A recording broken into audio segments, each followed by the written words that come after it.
I have no idea what this episode is about. But I do. Well, let's find out.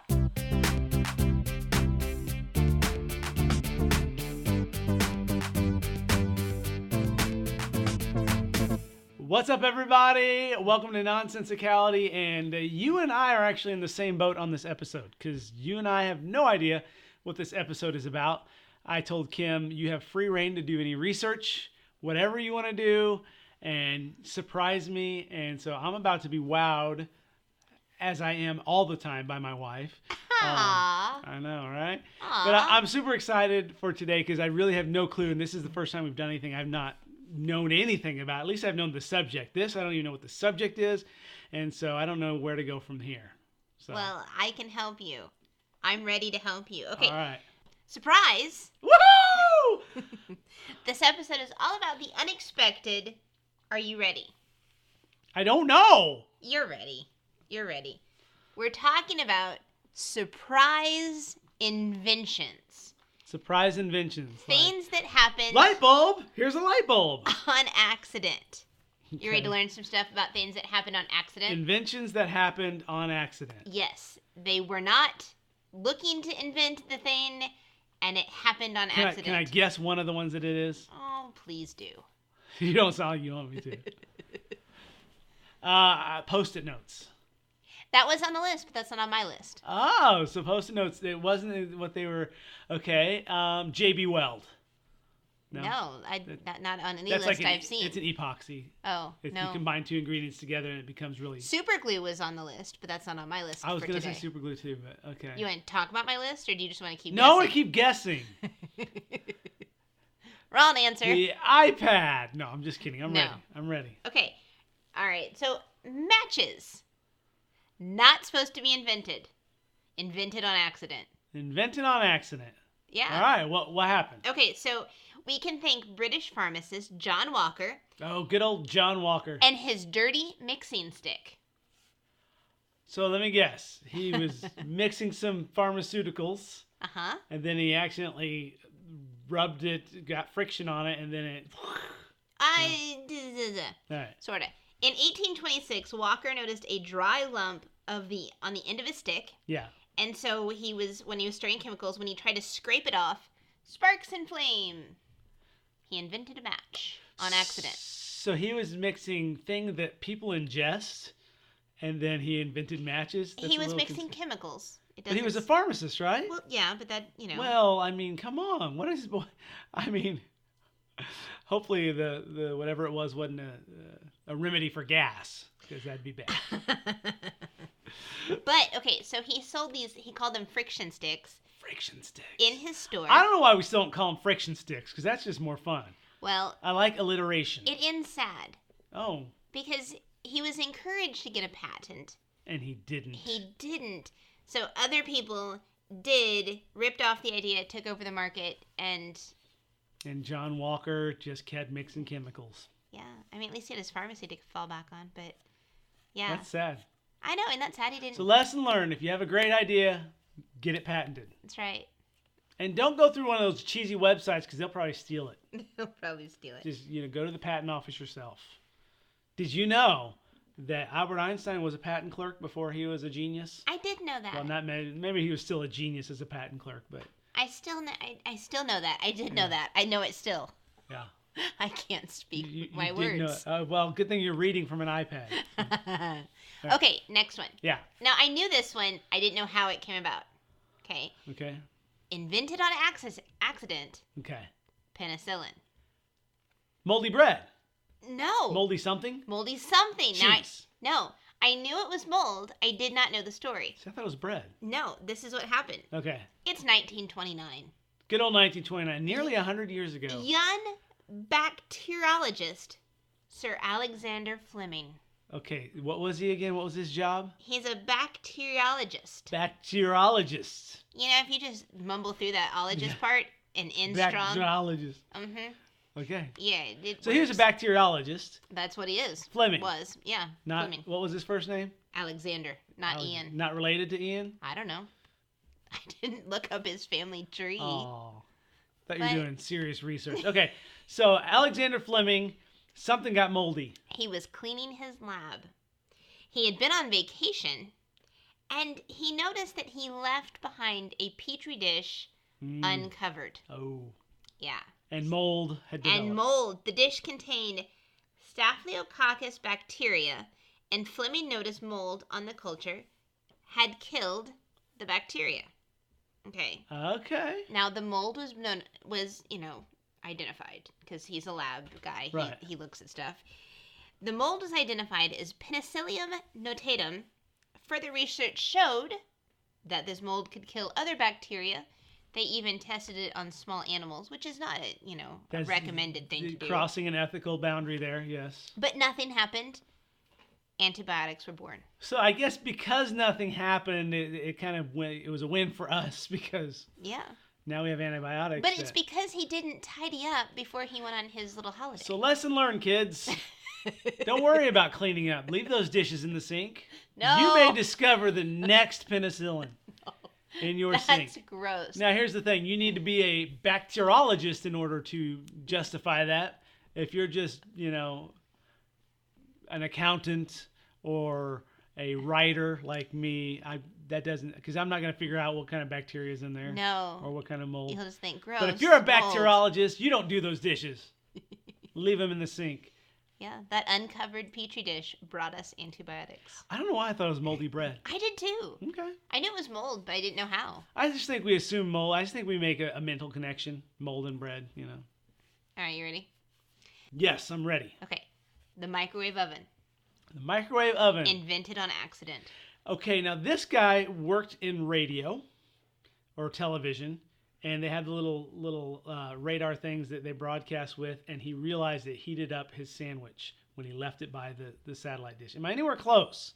I thought I remember hearing something There was about a guy and also a lab, but not a sandwich. Maybe I just made it up. Or television. I thought I heard it was invented because somebody accidentally had like this, a microwave broadcasting antenna, and he felt like something heated up because he sat it next. Okay, I'm done.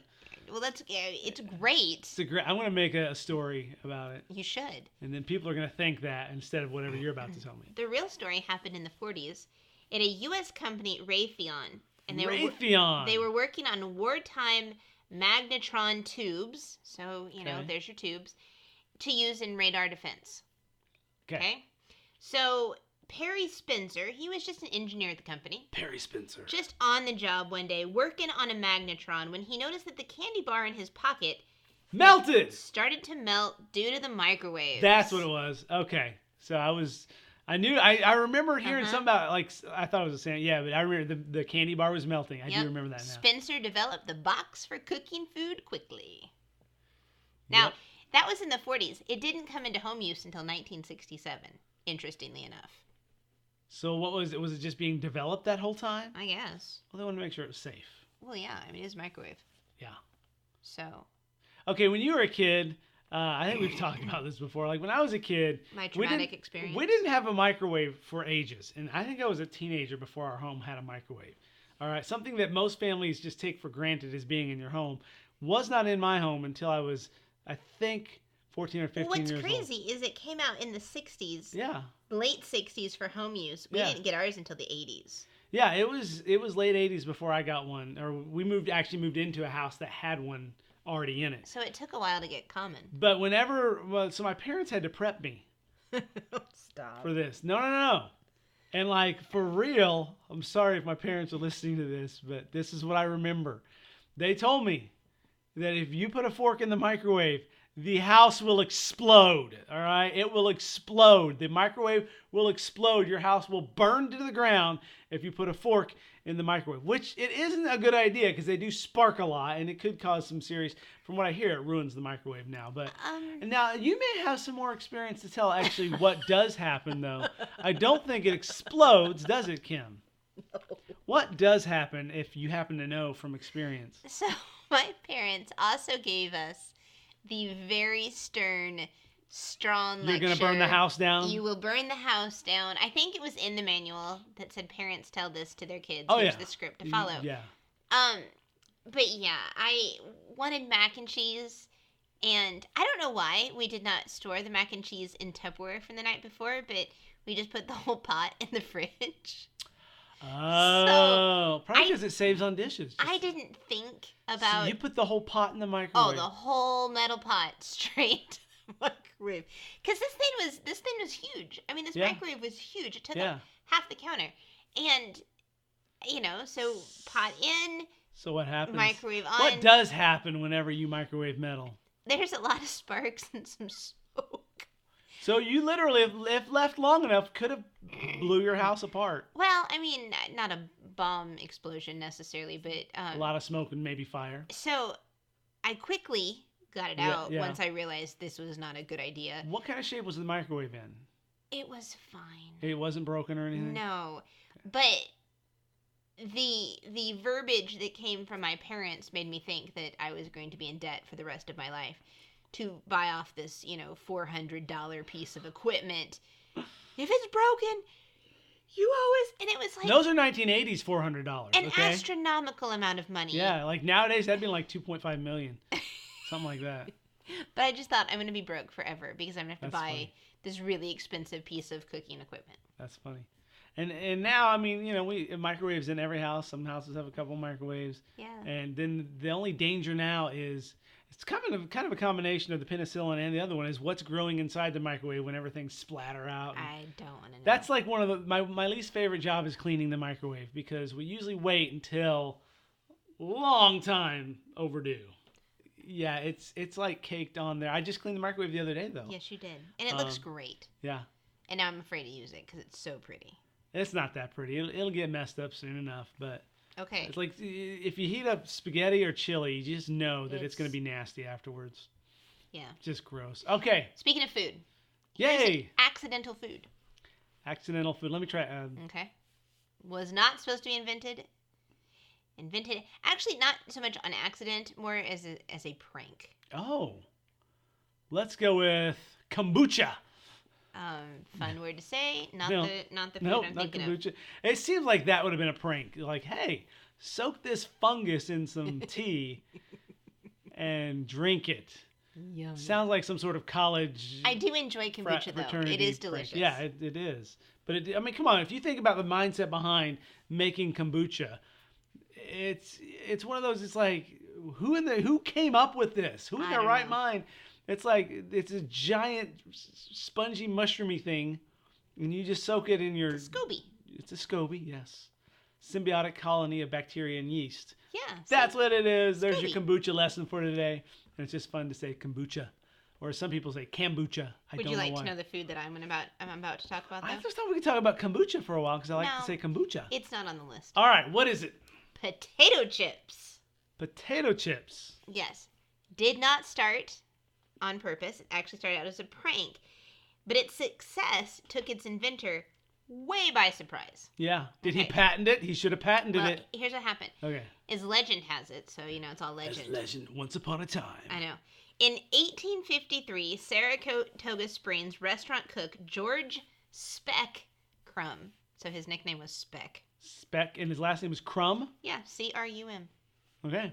So, anyway, he was annoyed with the complaints of a wealthy patron who repeatedly returned his thickly cut French-style potatoes, saying that they were too thick and mushy.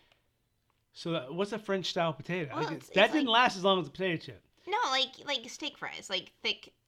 Okay. So, kept sitting in the back. They're too thick and mushy. Too thick and mushy. Okay, so now, after the third time that this food has been sent back to Crumb, He sliced them ultra thin. he was exasperated. So he sliced the potatoes as thinly as he could, fried the daylights out of them, and covered them with as much salt as he thinks would be necessary. Yeah. To his surprise, the patron loved them, ordered another round, and they quickly became the house specialty, and the history of snacking was born. Wow. Dun dun dun! Where was this at? It was in Saratoga Springs. Saratoga. Where is Saratoga Springs? Near Near Saratoga? So just so you know, we're not geography people at all. Kim loves history, but geography. I know where stuff is. I don't know where Saratoga Springs is, but I know where What other... state is Saratoga in? Do I need to ask? I don't know. Oh. Hey Siri, what state is Saratoga in? The answer I found is California. California, friends. Saratoga, California. Well, what about Saratoga Springs? Hey Siri, where is Saratoga Springs? I found it. Here's Saratoga Springs. New York. Now, see, New York came to my mind when I heard Saratoga Springs. Well, that's But I was where- like, well, I was way off because California is kind of the opposite end of the country. yeah, a little bit. Wow, imagine that. So if someone says Saratoga, make sure you clarify because you might end up in the wrong side of the country. That's true. Saratoga But yeah, Springs. so he was shocked that it went over so well, and potato chips, there you go. Love it. Okay. I'm a fan of potato chips. I'm not going to lie. Chocolate chip cookies. Another accident. Whoa. Yep. Mind blown. Another accident. Okay, what was the accident? Okay, so here's what happened. Ruth Wakefield and her husband, they owned and operated the Toll House Inn Whoa. in Massachusetts. So I see where you're going here. Ruth cooked for the guests, and so she was making cookie dough, and it was in 1937. She realized she was all out of the baker's melting chocolate. She had a chocolate bar. She thought, we'll see what happens. Maybe this will melt as well. She chopped up a Nestle bar. It didn't melt as well, but the chocolate chip The cookie. Nestle Toll House bum, cookie. Bum, bum. I did not realize Nestle Toll House was the first actual chocolate chip cookie. I never even thought about Yeah. that. There's a Wow. Nestle chocolate bar, so she thought maybe this will work and melt through it, and it didn't, but it made something better. That's amazing. Yeah, but it was an accident. You know, a lot of the things that I cook in the kitchen, I would like to say are accidents too. But you still eat them, and I'm thankful for that. That's true. Now this is one that I enjoyed very much. Okay, you ready for this one? I loved this one. Yeah, The safety pin. the safety pin. Complete accident. Took the inventor by surprise. It's like, whoa, I didn't get stuck by it. Well, this is supposedly how it happened. Okay. Okay, Walter Hunt Walter Hunt. was sitting at his desk trying to figure out a way to pay off some debts. Okay. He started messing around with some wire. So I can just like mentally imagine this poor guy at his desk. In debt, fretting. Trying to figure out what am I going to do? What am I going to do? And he's playing with wire. And as he played with the scrap of metal, he discovered that when it was coiled, it could clasp to itself and then unclasp again. Yep. On April 10th, 1849, Hunt patented the safety pin. See how smart Hunt was? He patented it. Well, he learned from, our friend From the with matchstick guy. with the matches. Yeah. He could not be a John Walker. He had to be a Hunt. Yes. Yes. So Way to go, Walter. lesson learned from today's episode: be a Hunt, not a Walker. But, Although I actually know a John Walker, and he's a really cool guy. Yeah. So I would be John Walker too, still. But that's awesome. So yeah. He was just playing around. So if we need money, we need to start playing with wires. Apparently. Or, try to make a recipe of... Because back then he didn't have Patreon to help.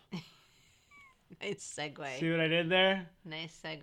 So is that all of them? Now I've got one more. Okay, I'm ready. We'll talk about Patreon later. Okay. All right. So every state has something groundbreaking that it's famous for. It was invented or a surprise. Missouri has the world's biggest ball of twine, FYI, in the Ripley Museum in Branson, Missouri. Well, that is a fact. That is an interesting fact. But we Yeah. live in Missouri, so I focused on our state. Yeah, ball of twine. And Done. here is the most groundbreaking invention that has come from Missouri. Something tells me I'm going to be a little worried about our invention. No, you're going to be pleased. Okay. Very pleased. Was it the cotton gin? It was not. Oh.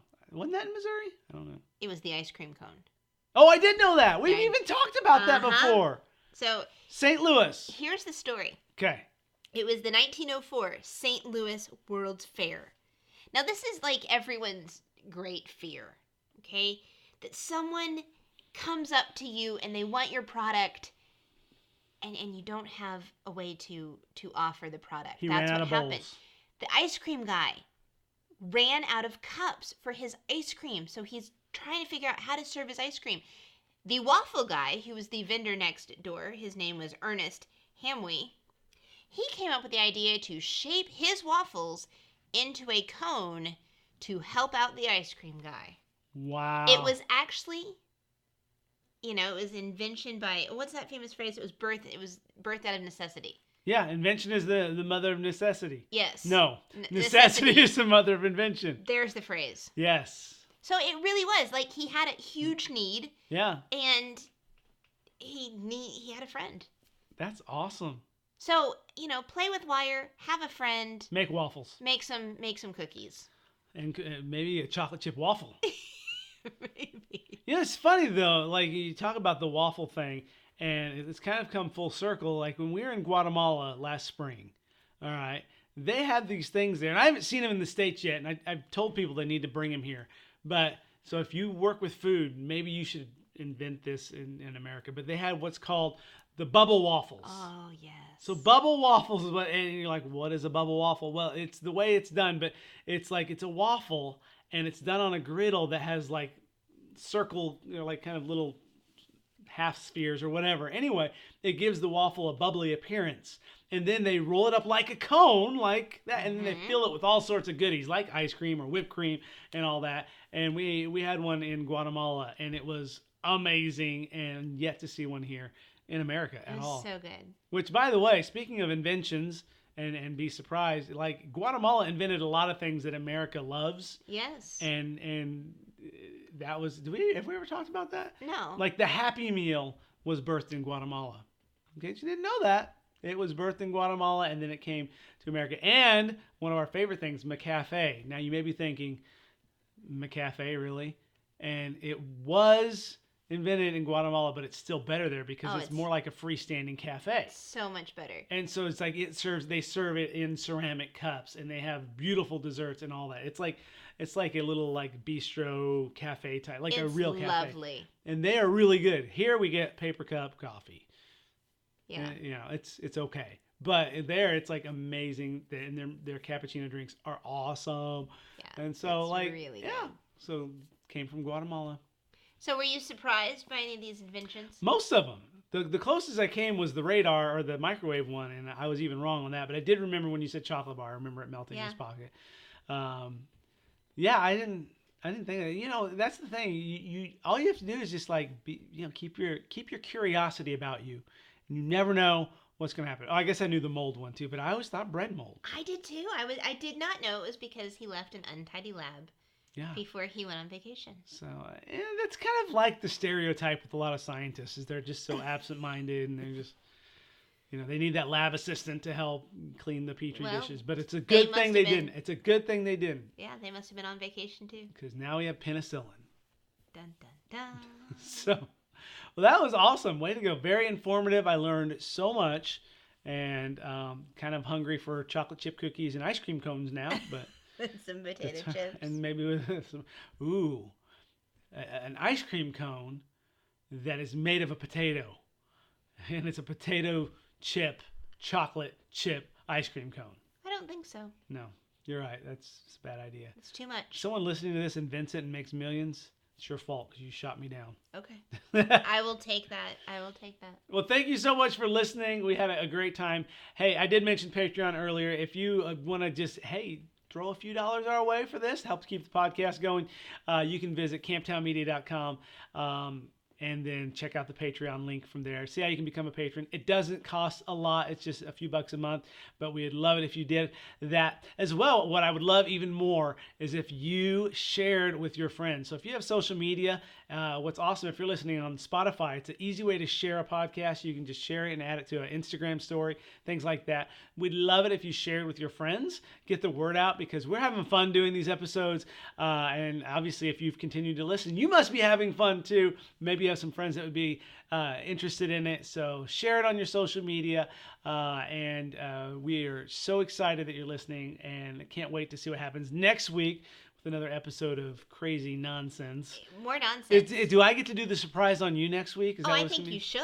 All right, so next week I will be surprising Kim with something. Oh, I think you very much should. It's gonna be great, or horrific, or terrifying. I don't know, because I don't even know what we're gonna do yet. Huh.